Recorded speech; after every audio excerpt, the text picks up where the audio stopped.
Coucou les amis, en tout premier temps, je vous dirai qu'une chose, courage. Les villes sont toujours un problème, embouteillage, pollution, surpopulation, épidémie et surtout zone stratégique, zone de pouvoir, donc une cible évidente. J'ai habité en immeuble, bobo ou zone de non-droit, 2e étage ou 7e étage, quand l'ascenseur est en panne, ce n'est pas facile. En plus des nuisibles, vous avez aussi les voisins. Une catastrophe. Les zones stigmatisées, ce sont les premiers lieux où vont être déployées la police ou au contraire des zones totalement abandonnées par les gouvernements. Face à une situation sans précédent, écoutez votre instinct. En famille, nous avons fait de nombreux sacrifices pour sortir de la zone urbaine. Si vous habitez dans une zone très violente, au quotidien, fuyez. Trop haut dans les étages, fuyez. Près d'infrastructures pouvant être une cible, fuyez. En survivalisme urbain, il faut travailler avant tout sa sécurité. Prévoyez de vous barricader. Des lieux où fuir, une maison abandonnée que vous avez repérée, prévoyez un sac de survie à emporter et un sac facilement déplaçable. Prévoyez aussi des outils pour pouvoir accéder aux lieux qui sont fermés. Des armes pour ceux qui auront fait ce choix. Faites-vous également un réseau d'amis. Une maison, la plus sûre, sera votre lieu de repli. N'oubliez pas, les routes, bus, trains peuvent être bloquées ou à l'arrêt.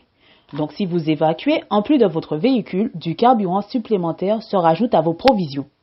Il vous faudra aussi un itinéraire, un et ou plusieurs points de regroupement.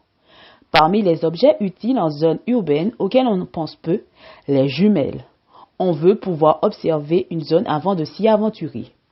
Une carte listant des lieux intéressants, écoles, hôpitaux, associations d'aide sociale, hangars de stockage, friperies, casernes de pompiers, stations-service, lieux de culte, des lieux susceptibles d'avoir nourriture, médicaments et autres vêtements.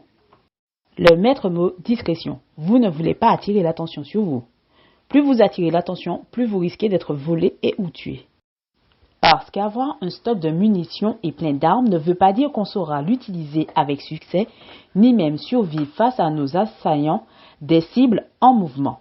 Il nous faut pratiquer un sport de combat, de défense. Autre compétence, le bricolage, la débrouillardise. Une voiture à réparer ou colmater une fenêtre. Rien ne nous empêche de profiter de tout cet espace vide pour recréer un potager urbain. Que de terrasses, balcons qui s'offrent à vous.